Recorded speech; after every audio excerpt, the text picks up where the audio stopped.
All right, so we got a very special episode this week. Very excited to have our friend Blake Ellis back on the show. What's going on, man? What's going on? I'm glad to be here. Yeah, It's been a long time. It's been a long time. I feel like I have some patented snuffleupagus action every time that you're on the show. Trademark that. And I don't know why that is, but I'm definitely gonna blame you for it. But we're glad to have you on, man. How's it been going? It's been a lot that's happened in our lives since the last time you've been on. Oh, a lot has happened in my life. Was it really 2020? And the only reason I know it's 2020 because the last time I did it with you, and of course nobody would know this, but I was wearing a pink hoodie. Oh yeah, and I just got it, and I was super psyched to wear it. Yeah, and he wanted to make sure that there was going to be cameras, and there wasn't, bro. Right? No, yeah.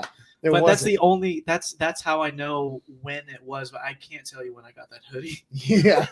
So I don't even. Yeah, it may have been 2020, but I have no idea. So yeah, I think it was. Yeah. It was at least. Yeah. It wasn't last year. I know that. No, That's it for was sure. not last. Yeah. Yeah. So I think it was 2020, but a lot has changed since then for both of us, and a lot. Yeah, but a lot of good things coming in. All three of us, of course. But I'm excited to have you on because of the topic that we're going to talk about, which largely revolves around the discussion that we had last week on the podcast, the transition of the automotive industry. You know, we talked about how the cars in general are never going to be the same. And to that point, car culture will never be the same, right? So we're absolutely on the tail end of it, I believe, as far as growing up with, powerful vehicles around us, loud ones, ones that rumble your chair, right? And that kind of carnal impact that you have when you have all that power at your foot. And Denison can even attest to this too. Our boat that we had when I was a kid, same impact, right? Yeah. So that type of experience will be gone. And I don't know. I think it goes deeper than this, and we'll definitely get into this. But to me, it impacts a lot of the way that you think about life, right? When you realize, for example, there's sports. And when you conquer this challenge in sports, you beat your defender, you break through on weightlifting, right? Like Blake's knowing, making more gains, making all kinds of gains, man. You learn something about yourself and you build on this level of confidence that you didn't have before. And I think that there's a level to that with controlling so much power and experiencing that control of power, right? Now, truly, you will still have that with electric vehicles, but it's going to be different because there's not a sound, there's not a rumble. But there can be. And so I think that's something worth talking about. In the great words of Uncle Ben, with great power comes great responsibility. That is true. Technically, Aunt May said that in the last Spider-Man too. One good Spider-Man, and that is with Tobey Maguire. Okay. I was like, wow, only one good. And this Spider-Man is coming from an ignorant person who's never seen any of the other Spider-Man. That is true, actually. Wow. Just going off a look. I know. Actually, I think we got good. Let's talk about it. We got to cut you out, man. I think we exactly got to cancel this episode, actually. Well, I say we go ahead and do the intro, and then we'll see if this keeps going. So let's go ahead and get into it. Well, before we get into our discussion, we want to give you guys the best ways to support us, especially if you're new. The top way, the easiest way for you, is to subscribe and leave us a rating and review. Let us know what you think of the episode. Every time that you do that, it tells the algorithm, hey, people are reacting to this show. We should share it with more people, right? And so that's the easiest way to do it. If you want to help us grow, let us know what you liked about the episode or the whole show, and it'll help us continue to do that. The next best way, if you want to support us financially, is to go to our website, nosignalrocks.com. There's a drop-down menu for the Catch Up Podcast, or you can just hit the link in the description of this episode, and you can get clean merch like what I got going right now. So let's go ahead and get into it. T-shirt. That's right. It's a whole bunch of T-shirts, hoodies, beanies. You got hats. Hats. We got hats. Denison always reminds me of the hats. Man, you got to remember the hats. You got to, man. I know. I forgot. But phone cases, mugs. So there's all kinds of ways that you can support us through there financially. And then we're live streaming on Facebook right now. We already have people chiming in on the live stream, letting us know what their thoughts about what we're talking about. And we want you to be able to do the same and direct this episode as it's recorded in real time. So go over to our Facebook page, facebook.com/theketchupcast, or just search the Ketchup Podcast. Give us a follow and you'll be notified every time that we go live. So anyway, yeah. So Blake, I haven't had him on for a while. I mean, Blake and I met through our church here in Wichita playing music together. And that is largely how the foundation of our friendship was built, was through music, really. Yeah. But as time has gone on and our lives have developed, you might say, we've learned how much we truly have in common, you know, and I've said this before, but you know, I feel like the third brother between you and Brandon, which is cool. So that's fair. That's fair to say. Honestly, it really, it's kind of, at first it was like kind of a joke when I first said, but like, it's actually true. So it's come to fruition now. Yeah, I know. I manifested that. 2022 is about manifestation, dude. You see it on TikTok all the time. That's where I get all of my life advice. I know. Me too. I've done some really weird stuff because of that, though. So yeah, we want to talk about. Well, you know, we kind of set up what we want to talk about here, but Blake, why don't you kind of like explain where you're coming from with this topic more specifically? Well, I mean, we mentioned the car industry. I mean, so first and foremost, I'll just start there. I mean, so my first car was a 1979 Camaro, 350 small block. You know, I mean, you can imagine what that would look like and sound like and all that stuff. But man, I loved that. Obviously, there's a car culture, you know, and I wouldn't say that I'm into cars like you are, or you know, like where I'm very knowledgeable and I'm a handyman and I can fix it. Like I lack that knowledge, but what I do, and this is why I have a trend of getting these type of cars. Like the car I have now is like the first 4-door, 4-door sedan. Oh yeah. I've always had a 2-door like muscle car. So I had a 1979 Camaro. Second car was a 93 Firebird. And then third one was a 2002 Monte Carlo Dale Earnhardt edition. The Intimidator edition. Intimidator. Oh man. Oh man, yeah. And then now I have a 2007 Dodge Charger. So I've always loved muscle cars and I always will. Because in each of those cars, and well, going farther back, I grew up around cars. Like my dad had a 56 Chevy. Yeah. And even before that, growing up, I was around a Camaro, and my dad's friend had I can remember the first time getting in. It was my brother. We were in the back seat, and then Randy and my dad, and he built this car from scratch. It was a 56 Chevy that he built from the ground up. And it was, well, this is the first time I was in a car with a sub too, and I didn't realize it. Yeah. So that's a whole yeah. You get all sorts of auditory experiences. But we were playing Thunderstruck. Oh man. Okay, so Thunderstruck, and just launches it around Zoo Boulevard. Yeah. It was the first time you get the like experience in the car. Like you're scared, but then the smile comes in. Yeah. So that was really it's fun. Like, oh yeah. It makes you excited, and you're like, oh my goodness, there's so much power here. And then that's just translated into like, I love that power. And I would say this car now that I have is probably the fastest, maybe coming close to my Firebird. They're both scary. Like when you get up, you know. Oh yeah, no doubt. You know, spoiler alert! Like I've sped a lot, but I've had 0 tickets. I've had 0 tickets, so I'm good there. Yeah. There you go. This actually was a sting operation. We have. So that's just a little bit into the car thing. With power. Well, you know, it's interesting when they call it horsepower, right? And so like I can say that I've had the same sensation from riding a horse as I have from controlling the power of a high horsepower car, right? So you've ridden a horse before? Yeah. See, I've only just ridden one, not like galloping. Yeah. Is that what you're saying? Yeah, definitely. Okay. Yeah, I've always wanted to do that. Well, to kind of Honestly, it's so weird. It's like I've never ridden a horse before. The difference is though that when the car is working right, you can make it stop whenever you want to, and there's not always that guarantee with a horse. There's not always that guarantee, so it is a little bit intimidating. But there is something, my dad, when I was little, he had a 1972 Chevelle that he had done up really nice, and really, I mean, that was the main one when I was a kid that I got to ride around in. Yeah. But I was little, and so I grew up with that, that rumble, that sound. I'd literally be in our dining room, and I would know when he came home because I heard because it shakes the garage. Yeah. Yeah. And so I would know that, but that was like a comforting feeling knowing my dad was there because I heard his engine, and that's probably the other part of it too, is that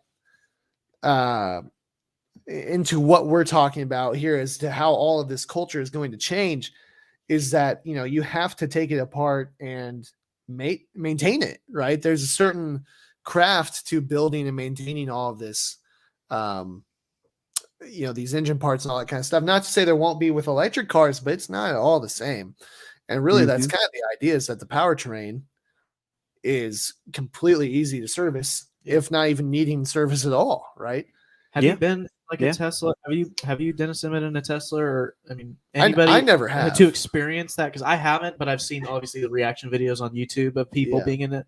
Yeah. And what's weird is hearing the everybody sitting back in the seat, but you don't hear the engine. Yeah, right. It's weird. I'm like, where's that? Like, right. where is it? So, have you been in one, Denison?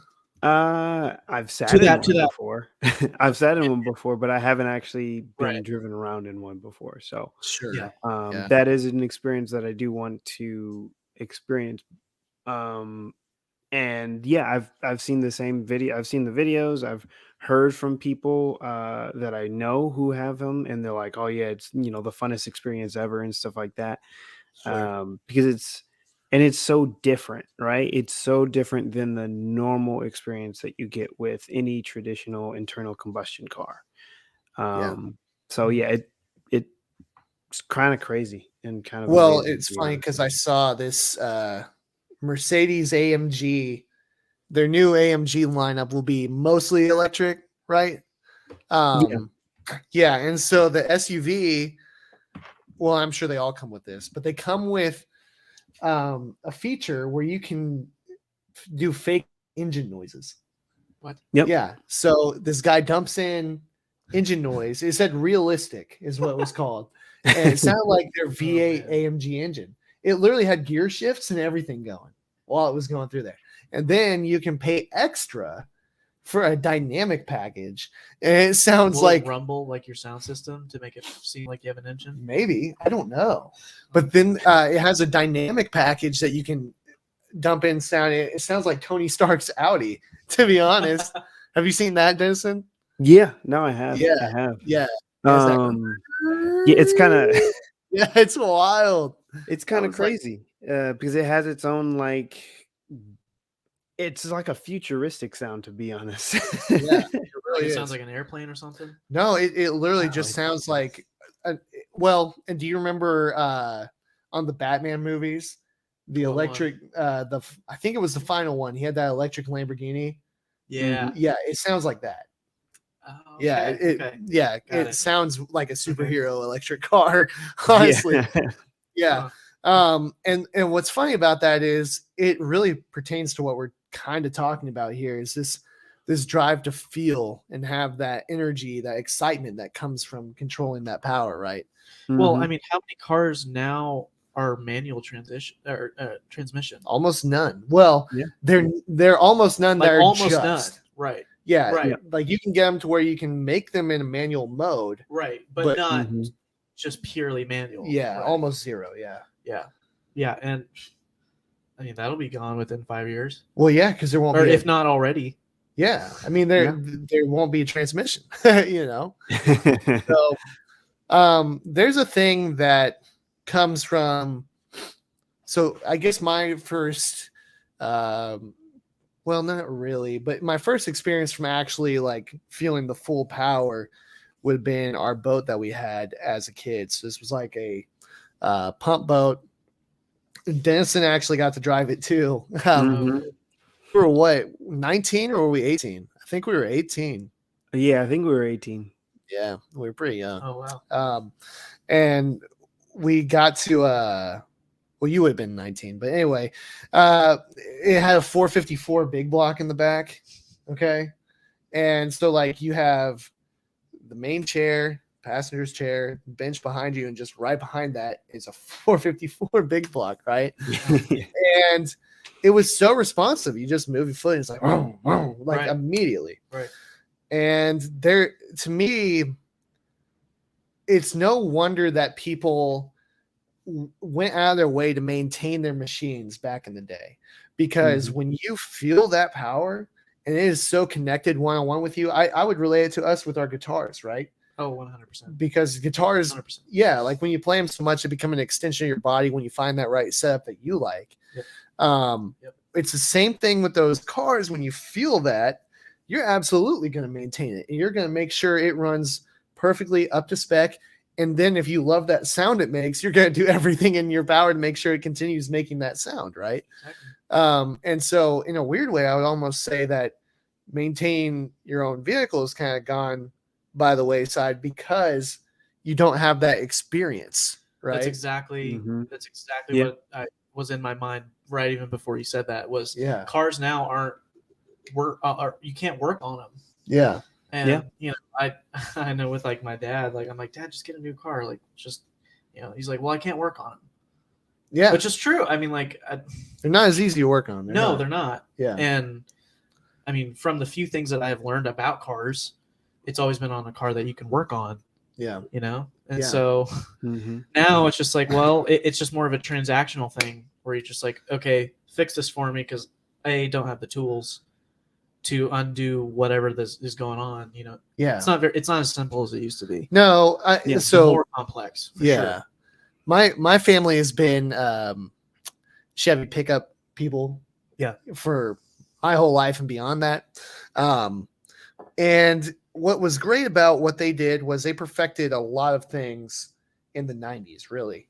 I mean, stuff that a lot of car companies are still trying to equal in a lot of ways, like but it wasn't until really, so all the way through there up until the 2018 model year of the pickup, it was roughly the same.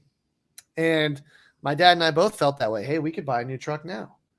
Still work on it, understand how to do it, the whole thing. Yep. And then the 2019 redesign came around and they changed a lot. a lot. Now, it's still an LS motor at the end of the day, but there were a lot of changes internally where it made it not easy to work on. And they basically made it match up with the rest of their lineup, which was you have to take it to a service dealership to get it worked on. And that's kind of the business behind it, right? Is to get more money out of your pocket. You take it to a certified dealership and they work on it, you know? So anyway, Denison, like, talk about your experience with this. How do you feel about what we're talking about? Yeah, no, I mean, I completely understand. I mean, you know, of course, I remember my first car, nothing spectacular, but I loved it all the same. You know, it's my little Hyundai Elantra, and it was super fun because at the time I could work on it, right? I could work on it. I could do all the things that I needed to do to it. I could change the oil. I could change the brakes. It was easy to get into everything. And even though it wasn't super fast, it gave me the experience or the feeling of being fast, right? Because, you know, you rev that 4-cylinder up to, you know, God knows where, and it'll sing to you. It'll make you feel like you're going fast, even if you're not. And that was such a cool experience. And then, you know, moving up to my my last car, which was my Acura, it's funny because I kind of got to see some of those changes that you're talking about with a GM pickup, where I was so used to in my Elantra where I could access everything, right? I could actually service everything very easily. Where I moved over to my Acura and there's so many panels and the engine is The engine bay is a lot smaller and it's a lot harder to work in. They essentially just fit the engine in there and then kind of put a lot of stuff around it to make it harder. To where there were certain times where I just felt like I just need to actually take it to a dealer because it's a lot harder for me to work on. It's a lot harder for me to do this part or do this service or whatever like that. And so you kind of lose that serviceability. And then with my new car, it's some certain parts are similar to that, but then it's a little bit different. But overall, yeah, no, I mean, I think car culture is just going to have to change and and it'll be a hard transition, right? Because it's you have to get used to not hearing anything. It sounds weird, but it really is kind of that thought process of, as well as like the thought process of like, I don't need to work on it because there's less parts that need to be serviced. Yeah. You know, which is true. Which I understand also kind of brings some sort of sterileness to it, because you lose that individuality that you get with internal combustion cars, because I feel like with each car, even though they're manufactured in all the exact same ways, you can do so many things to it to make it your own, right? And even sometimes, you know, they're not all going to work the same. And so they may have certain quirks or whatever like that that make them slightly different or whatever like that. And I feel like that's also a part of the character of the car, where electric vehicles, I feel like, are a little bit less of that, right? They come from the factory with more computer designed, a little bit less of a character and more of just it being a tool, right? Yeah, sure. Yeah. What were you gonna say? Well, until we just started talking about this, what about the idea of an electric plane? Oh yeah. That's a weird thought to me. Yeah. I don't know if it exists or it not. Does. Well, does it? Yeah. Well, they're in development right now. Sort of. But even the thought of that's just very weird. Like to me, I'm like, that's a lot of mass. Like, it's just in my mind. Like, how is that even possible? Like, how could you do that? Like, would you make the whole wing a whole battery? You know? Yeah. And like, that's what would be charging and like solar. Like, I don't know. It's just a weird thought because like those engines are huge, you know. And it's just I don't know. It's just something I think about. Well, before I want to mention my grandmother's on the live stream. She says cars are not made as well as they used to be either. There's definitely parts that are way flimsier than they used to be. 100%. It's for ease of manufacturing and profitability. Yep. But I also think that there is actually just more on the car, which means there's more to go wrong.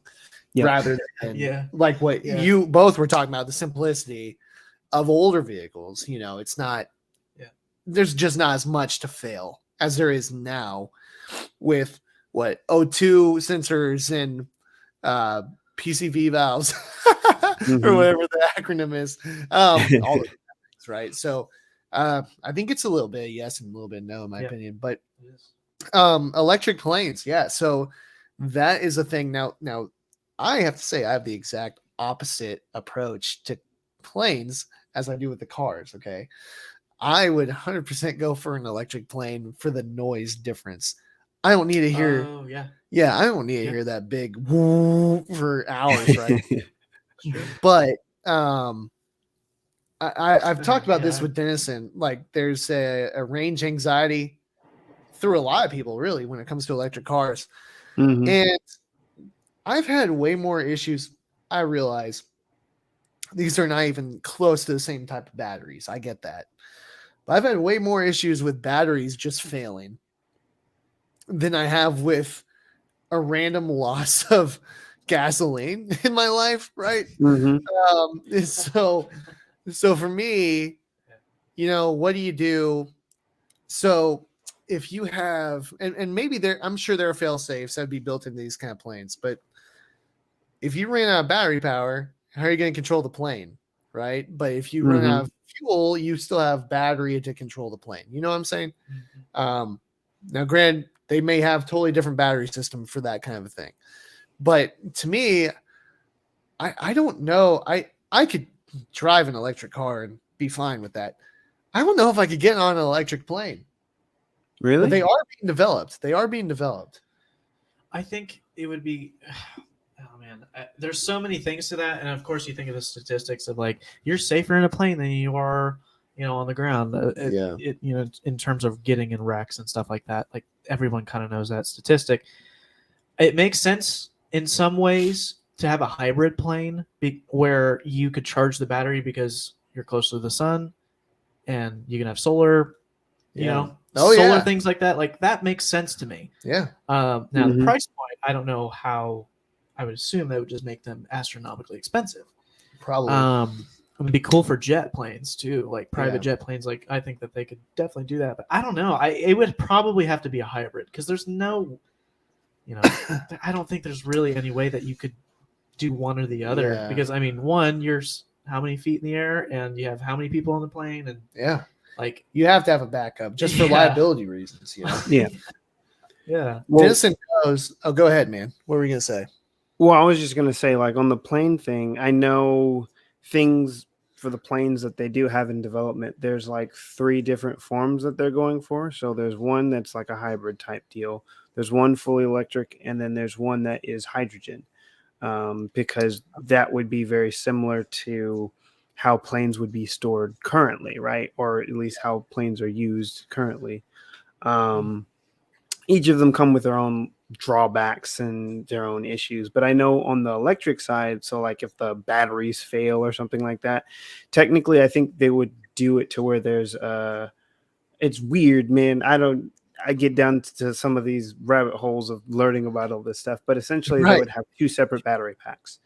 So they would have a backup battery pack that would essentially allow you to control everything else still, just in case the main one fails or whatever like that.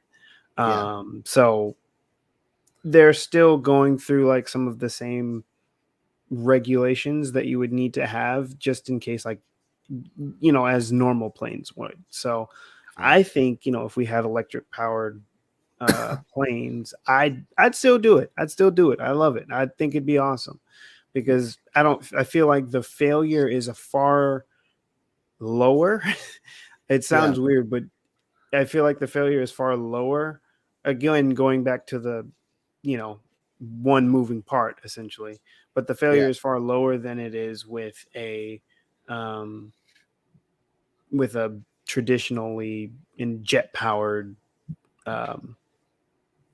plane. Yeah, no, I get where you're coming from with that. I don't know. I hear you. I don't know if I fully agree, honestly, man. I mean, they would have to, I think to your point, they would have to build the same amount of fail safes in for it to be FAA approved, as they do on the jet fuel planes. Now, what I believe is being done right now are electric private jets. I think that's what's being developed right now. But yeah, definitely I would have to see that. Solar backup. There's some comments here on the live stream. Absolutely. I mean, that seems like a no-brainer to me to put solar panels in like the tail section or something like that. Yeah, or even on the wings, man. Yeah, even the actual cabin. Yeah, or something. Oh no, I know what he's about to say though. I mean, if I want to get like technically the solar panels wouldn't be able to provide enough power to continue to support. They would be able to run. They'd be great to be able to run like some of the internal stuff, as in like similar to how like cars do it when they do have like a solar panel roof or something like that, where it's just running the AC and smaller accessories. But you would need a lot of solar panels that span. Good thing is planes are big. Right. So they span a lot, but you'd have to essentially have it span the whole roof as well as the wings, which it could cause a lot of thing would be wind resistance and such. Right. Literally. Yeah. So, yeah. it'd be a little bit different. Well, it would, Sure. yeah. But And- even I think that would be that'd be cool. Even if the solar panels did power the little nozzle that you have to twist to get the air on you. Yeah. You know, like Mhm. it's just one less thing to worry about. Or all the solar panels powered your little monitor in front of you when you're on a flight. yeah, which that'd be Mhm. cool. I mean, that That's would, renewable, and it's like and then therefore you have more of a battery reserve for the actual thing that keeps you in the air, right? right. Yeah. Yeah. Yeah. So I'm fine with that. Like, Yeah. I think that's a great idea. No, that's an interesting thing that you brought up, because that definitely is, in my mind, the future. Another comment says, electric trains. Obviously, we don't have those so much here, but in European countries and Oh, yeah, it's Japan, everywhere. it's everywhere. That's Yeah. all they are Right. electric. Mhm. And they're way faster than our trains are too. Mhm.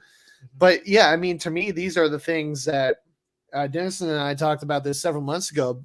California has a ban of all sales of gas-powered lawn equipment in 2024.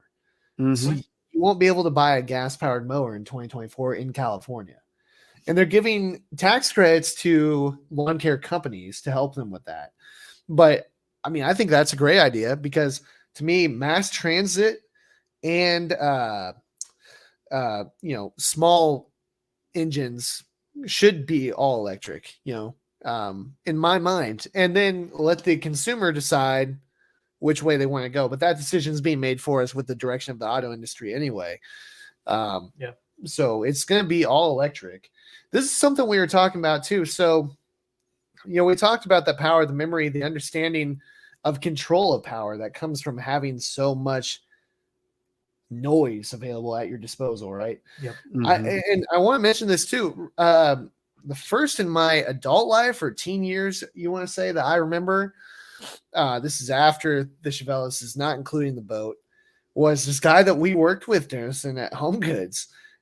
He might not have been there. His name was Sean. He might not have been there by the time you got there. Mhm. But he had a O2 Firebird. Mm.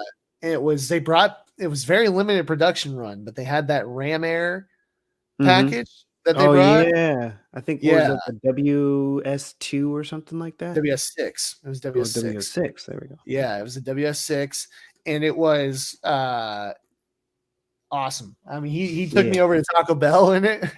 I don't know why I remember this, but I mean, that's the point of this discussion, is I remember this very well, and it just sounded good, and it rumbled, and it wasn't fast. That was the thing about it, because he did not Mhm. Really. he did not take care of it. Mm. So it was a dog. I mean, it was just super slow, but still understanding and having that memory that Mhm. that's impacted in your brain, you learn to appreciate and respect these things. And so, one thing that could be an alternative to that, we talked about this, auto industry is going to electric because it's profitable for them. Mhm. They're going Yeah. to be able to charge way more because this new technology, which is really what the first vehicles ever were made from. This new technology is also, you're doing a favor to society to save it, even though that's not inherently true, because you're using coal energy to power your battery powered car. But Preach. I'm just saying. Yeah, I know. We, Yeah, I mean, I we've know. talked about this multiple times. Yeah. It gets me fired up, like a coal plant that powers your car. But Mhm. but hydrogen power would be an alternative, right? Mhm. And you could actually have engine noise with that kind of a thing, and it'd be more conducive to what's going on now. In fact, General Motors is doing the hydrogen Mm. for their heavy duty stuff, so fleet vehicles mainly. Hmm. But Interesting. we talked about why.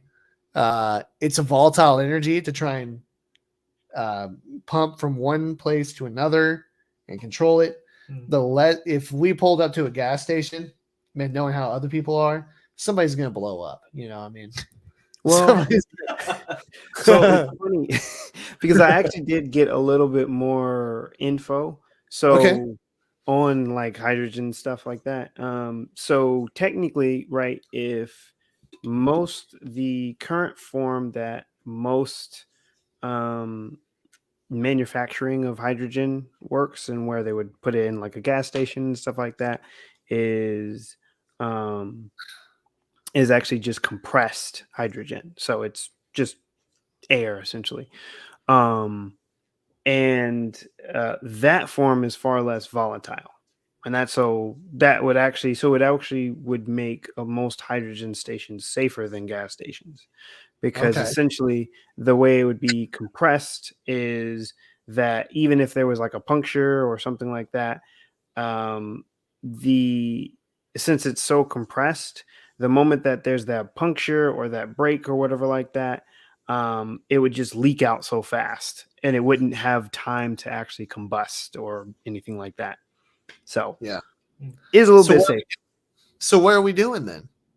What kind of? Well, it's expensive, man. It's expensive. Like we talked about last time, it's way easier to just put things on the electric grid that we already have than it is to create stations to create hydrogen and then get that hydrogen shipped to all these other different stations and all the other good stuff, man. It's expensive. No one wants to pay money.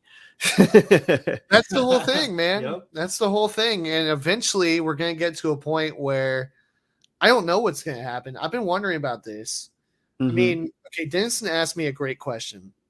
And this is what is going to make or break the auto industry when they move to electric, right? There are some great exceptions before I give you this question. And it comes to what you were saying about planes. I love the idea of the Toyota RAV4 Prime, right? Prime. I know. It just sounds like an Autobot, which is cool. Right, it does. And it actually literally makes a noise like an Autobot too. So the way I found out about this, I was out in California a couple months ago, and somebody threw that thing in reverse, right? And it started making this whirring noise. Reverse. Yeah, put that thing in reverse. So it starts making this whirring noise, and I'm like, what is that? Is something broken on the transmission? I'm like, no, it's an electric car. So it was outputting this noise through, I guess, external speakers. Yeah, somewhere. It's an external speaker. Yeah, so that way people don't get run over. Which I found funny because it has 360 cameras around it. So I'm like, you'd really have to go out of your way to. That's hilarious. Yeah, you really have to try to plow somebody over in this thing. Like you did that intentionally if that happens. But anyway, honestly, I not to interrupt, yeah, but one of my family members has a hybrid car like that, and it makes zero noise. Yeah. When it pulls up, like the only thing you hear is like the tires on the gravel. Yeah, right. Like, it's really, really weird. Yeah, like you could just go incognito, and just like creep up. And it's so weird. Yeah. So I honestly, although it is funny that they have speakers or something, yeah, I understand why you would need something because people wouldn't hear it. Oh yeah. Oh man. It's true. Yeah. Gen Z sneaking out of the house skyrockets with new electric vehicles. Yeah, I know. That should be the title of this video. Yeah.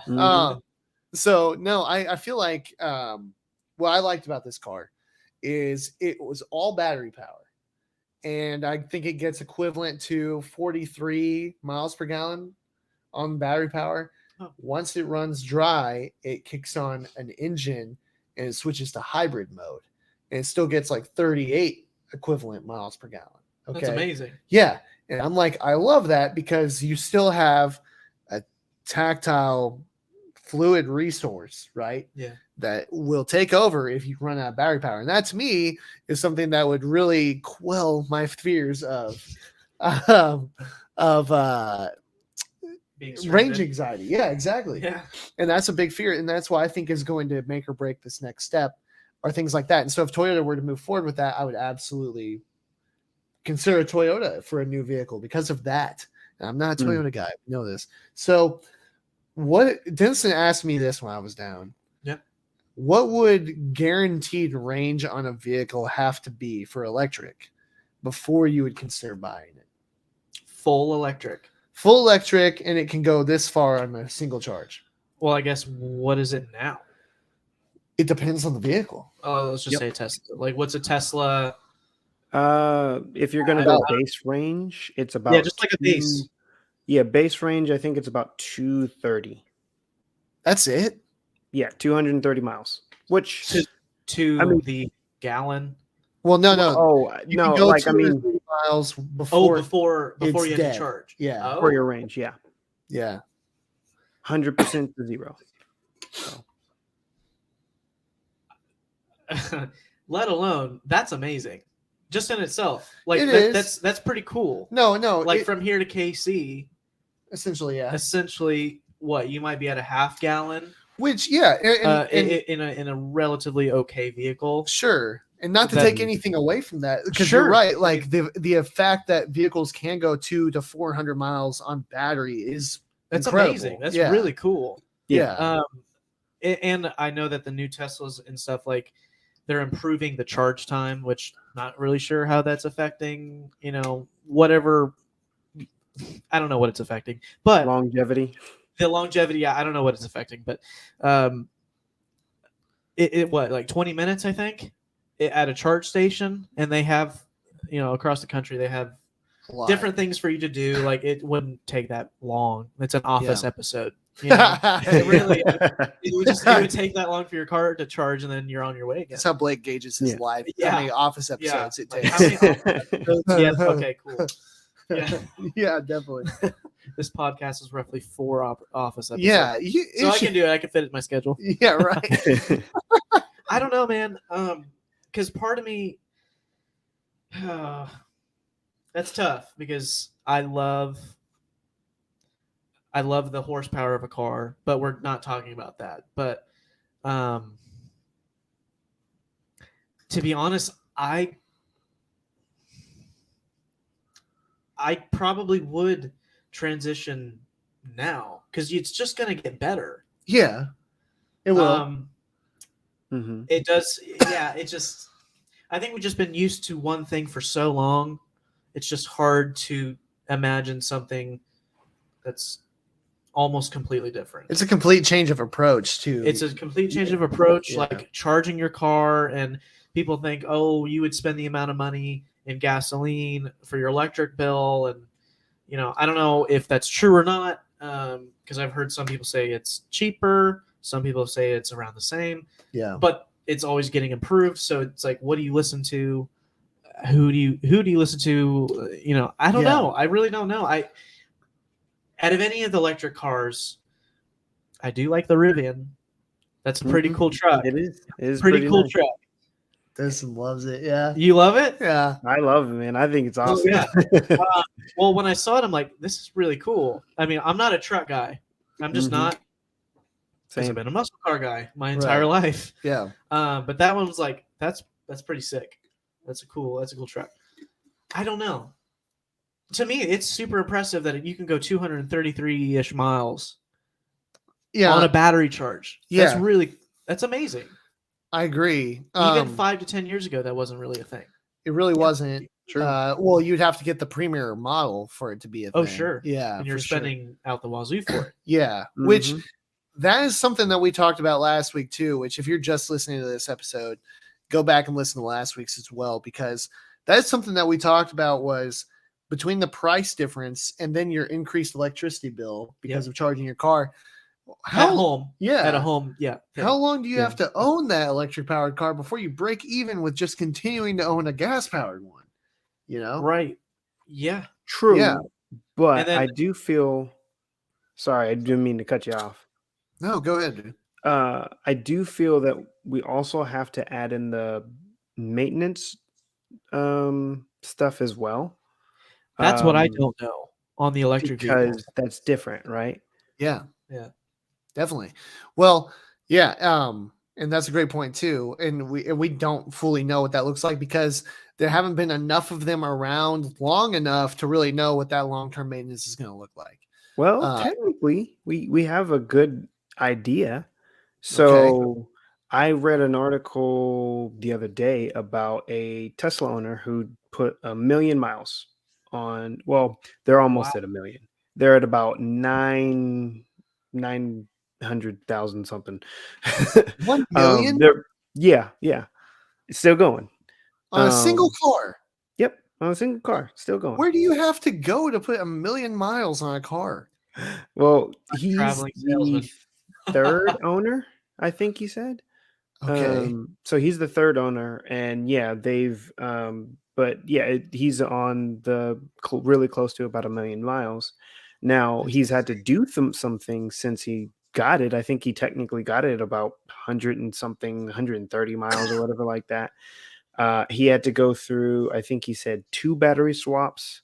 So he Yeah, did have to go through 2 batteries. The first one was replaced on warranty from Tesla, and then the second one was he had to pay out of pocket. So that is an expense there. And I think that was the major thing. I think he did have to replace one of the electric motors or whatever like that. But after that, it was fine. He says at least according to the article, right. um, Sure. all of everything else still works. So That's I amazing. think having less moving parts, there's less things to break, and even when they do break, yeah, it may be kind of a big expense at first, but it's that one expense for a long time. Yeah. Yeah. I want to address this most recent comment real quick. My grandmother chiming in. She says, does hydrogen affect the ozone layer? No, it does not. Nope. Because we learned that the combustion of these hydrogen engines makes it come out as water vapor. Yep. So actually, no. If anything, it would just make it rain more. But yeah, so it's actually Which helps the environment. It does. It waters your plants. So it's Mm-hmm. super good for the environment. To circle back though to the range, I actually, before I say what I said, Denison, you never told me your answer? Actually, you did. You agreed with me, didn't you? You agreed with me. I think I can't remember. I think I might have. I mean, I said It was 4 a.m. So yeah, it was. I was barely late. remember. Yeah. But I think if I had to switch over to an electric vehicle and that be my only car, my daily driver for, from here on out, I think I said around 300 miles of range. Because I think that gives me, because I mean, to be honest, right, especially for where I live and everything that I need to get to, 200 miles is perfectly fine. That'll get me to everywhere I need to go, and it'll get me back home, and I'll be perfectly fine. But Definitely. I think 300 miles of range gives me it gives me a good feeling to know that I still have like range left on the battery, because the thing is, right, it's just like a gas powered car. Your gas mileage can fluctuate depending on how your driving style is. So it's the same thing with a battery, where your range can fluctuate on how much you're using the battery and how much if you got a lead foot, because hey, it's got a huge amount of torque because it's just instant there. Or if you love using the AC all the time, or the heater or whatever like that, because everything essentially affects the range in some form or fashion, or the weather. So I feel like 300 miles gives me a nice round amount, like it's a nice cushion, essentially. Absolutely. So This also depends on where you live. It does. 100%. So for where we live, as opposed to where you're at, Denison, like you're in a big city, there's probably more charging stations there than there are in the Midwest, and especially Wichita. Like Wichita's behind in a lot of things, and that's one of them. I can only think of probably there's a place downtown that I've seen a couple times where you can charge your electric vehicles, and that's it. There is actually is there more? A Tesla Superstation in Hayesville. Really? Yeah. Oh. Okay. All right. I stand corrected. Okay. Okay. We're making progress. Congratulations. Yep. So it depends on where you live, because if you don't have access, or if you're traveling and there's not a charging station, then it's like, you have to, this is the thing. You have to base your trips around a charging station as opposed to a gasoline powered car. 100%. It's like you just go and there's going to be one on the route, where this is something that's just kind of starting from scratch. And so you don't know where charging stations are, which it shows on the map in your Tesla where they're at, but still. There's a guy at our church that has to run a cord out to his car every time he's there to plug to charge up his. It's a Fusion hybrid, right?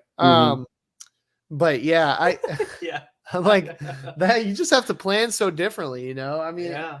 And my thing is this. So, I'm actually a little bougie with the range that I would require. I told Dennison. So I agree with Dennison. If I'm in a situation like him, okay, he has to drive. If you have to drive to work 2 miles, like, you know, Bro, ride your bike. yeah, literally at that point, Yeah. ride your freaking bike, man. Yeah. But like, you know, you don't have to go far.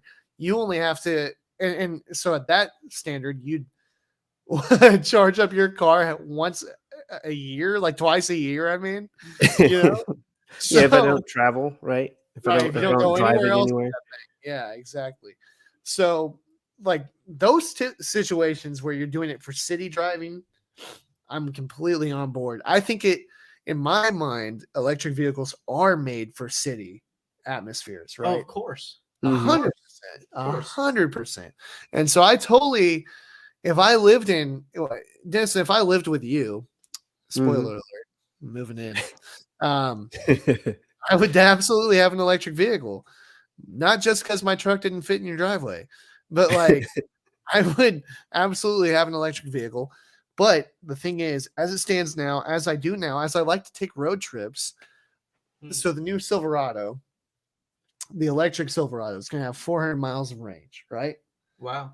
And like you said, That's insane. it's impressive. But here's the thing: That's insane. there's not as much infrastructure, like you were saying, right? For that is for gas. And my thing is, so it's about 350 miles from here to Dallas, okay? But if you get stuck in mega traffic in Oklahoma City, or like I was, some really stupid construction, the whole time I'm going to be sitting there thinking, am I going to make it now? You know? And that's my thing. So that's why I had said 600, because I'd like to have some insurance to make it to wherever my average destination is. I think anywhere that you're traveling that's over 600 miles in general, you're going to be stopping at about the 500-mile mark to rest anyway, you know? So to me, that's why I said 600. And I know that's a lot. It is a So lot. you want to do it all in one charge, essentially. If you're traveling anywhere, you want to do it all in one charge. Yes, because of if there are any issues that arise on the way there. Because we're assuming we can make these trips with no issues that come up, you know? So Nothing if bad. you run out of gas now, like usually you would go to the gas station, get one of those, you know, little gas, little red gas cans, and then you fill up your car, and then you're good to go. Yeah.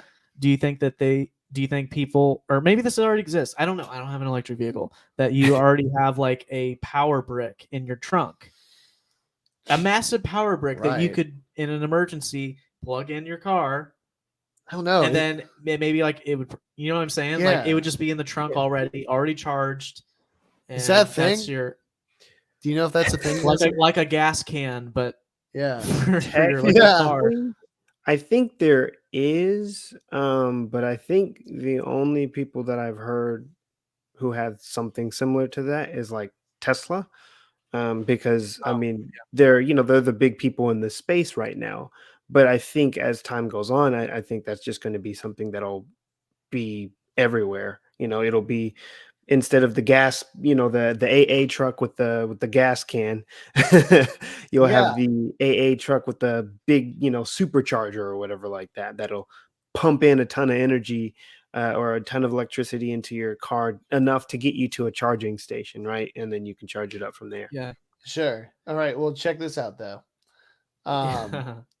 So let me share this screen real quick. All right. See what you got. This is called, I'm going to kick this from the screen because I don't know what this is. Oh, I love that little Nissan, or not Nissan, but Hyundai or Honda. Sorry. Gosh, yeah, darn. weird looking Honda Yeah, Fit. it is. Yeah. Yeah.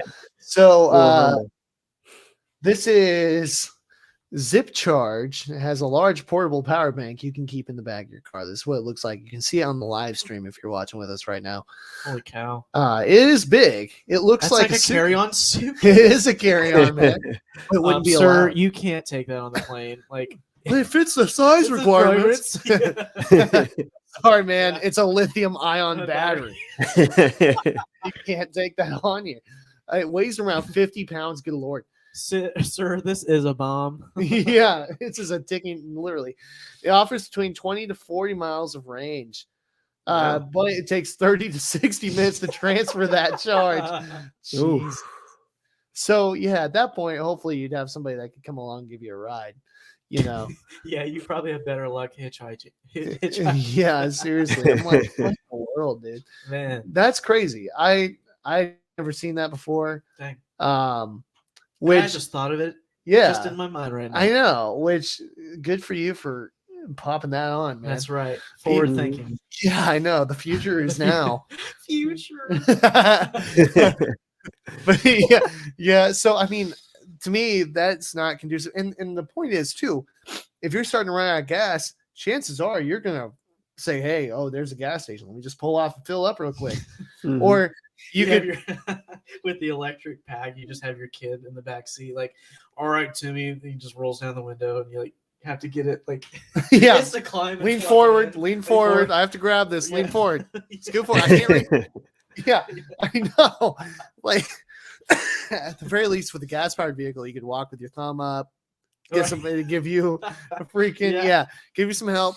And so, like, that's my thing. That's where I come from with all this is just having that peace of mind, you know, Yep. not Mhm. thinking because I do, you know, I drive to Texas and I think, you know what, I have everything has to go right for me to get here on one tank, and I do it. Mhm. I do it on the regular. I almost didn't do it on the way home, but that was another story. Yeah. But you know, that is with the idea in mind that, you know, worst comes to worst, I can pull off the highway and fill up. Right. So that's a different situation to me. Now, this is really futuristic, and we can barely get this current infrastructure bill passed as it is. But there's been talk about doing inductive charging under major highways in major cities, right? So as Oh, wow. yeah, so the car would be driving over these strips of road, and they'd be like HOV, or even what do they call that in Texas? Listen, It's still an HOV lane. well, but it's the premium expressway or something like that. Oh, for I the- mean, yeah, there is the expressway, the tolls, the express. Yeah. Yeah. Expressway. Yeah, it'd be kind of like that where you have to pay a toll, but then you drive over those and it charges your car while you're driving. It's kind of Mhm. like in San Francisco, like the what it's hooked to those electric lines. Yeah. Oh yeah, Oh, it's yeah. like The trolley, Yeah, like trolley. the trolley. Yeah, it's kind of that same thing, but Yeah. a little different. yeah, exactly. No cable. It's like when you set your Right. phone Right. Yeah, exactly. on that Yeah. charger. Yeah. So, Man, that would be absolutely expensive. oh, I know. Yeah. Oh yeah. Maybe ridiculous. Oh yeah. I mean, yeah, that would cost so much money just to install that. You'd have to dig up the concrete, Right. then Mhm. lay that infrastructure, and then reset the concrete. Yep. You almost Yep. just should tear up the whole road and start from scratch. Yeah, at that point, I mean, it wouldn't even make sense. So.